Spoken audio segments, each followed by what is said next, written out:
Friends, welcome to the channel. In this video, we'll talk about how Special Forces trains for guerrilla warfare and how these lessons could be beneficial to the everyday citizen.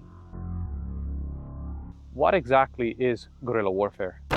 Resistance is defined as the act of opposition of one individual or group to another. A resistant movement is the organized element of a dissatisfied population which resists a government or occupying power with means varying from passive to violently active. Resistance movements begin to form when dissatisfaction occurs among strongly motivated individuals who cannot further their cause by peaceful and legal means. So why is this relevant? It's because a resistance becomes a natural response from humans in circumstances that are quite possible even in our own societies. There are dozens, if not hundreds, of examples in history of this happening, especially in this country. Just think about the LA riots and even more recently what happened in 2020.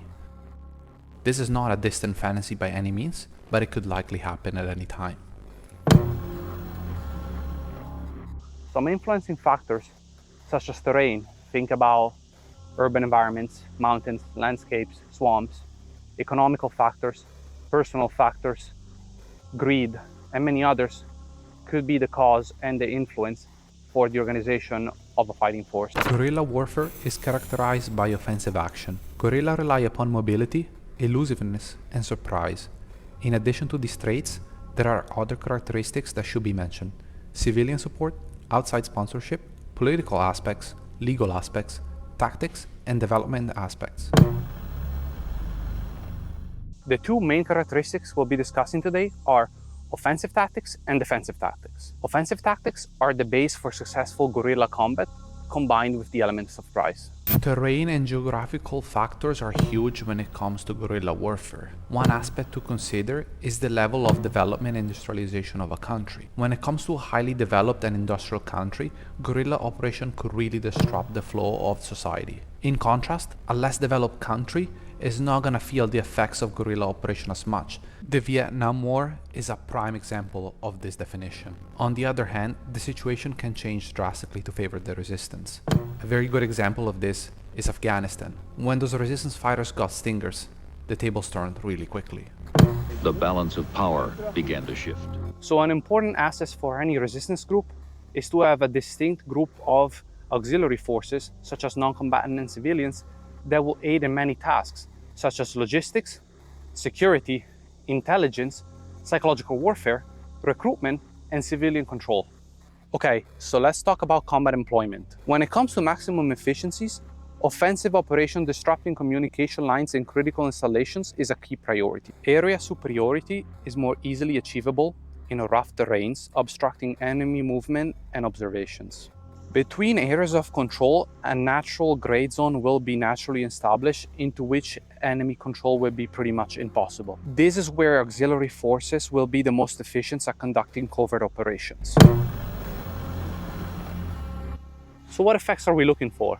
Guerrilla operation wear down and inflict casualties upon the enemy, cause damage to supplies and facilities, and hinder the delay of enemy operations. The success of guerrilla operations, even the fact that guerrillas continues to exist, lowers enemy morale and prestige, disrupts the economy, politics, and industry of the enemy or enemy-occupied areas, and maintains the morale and will to resist of the native population. To achieve this, there are two main types of operation: raids and ambushes, and detailed reconnaissance and intelligence. These are conducted to destroy or damage supplies, equipment, and installation, to draw the attentions away from other operations, and to keep the enemy off balance. Raids shall be organized by the mission type: planning, gathering intelligence, rehearsing, and conducting a final inspection before the operation are steps that must be taken. Preparation is critical, and these steps are critical into the planning phase: mission, enemy force, terrain, and timing. Guerrilla operations are primarily offensive in nature. Guerrilla units with relatively light weapons and equipment are normally inferior in strength and firepower to organized enemy forces. They should not, therefore, undertake defensive operations unless forced to do so or in support of special operations conducted by other theater forces. When the enemy attacks, guerrillas defend themselves by movement and dispersion, by withdrawals, or by creating diversions.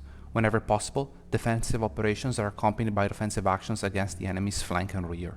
When it comes to defensive operations, the above statement is pretty self-explanatory. I've yet to learn good info on this topic, therefore I'm leaving this part of the video more up for discussion, or maybe for the next video. Thank you so much for watching the video. Hope you find it likable and enjoyable, and I hope you learn a couple things or two. There's a ton of information on this topic and I literally just skimmed the surface. If you know better, please feel free to share your experiences. As always, thanks for watching. Subscribe if you haven't. See you in the next video.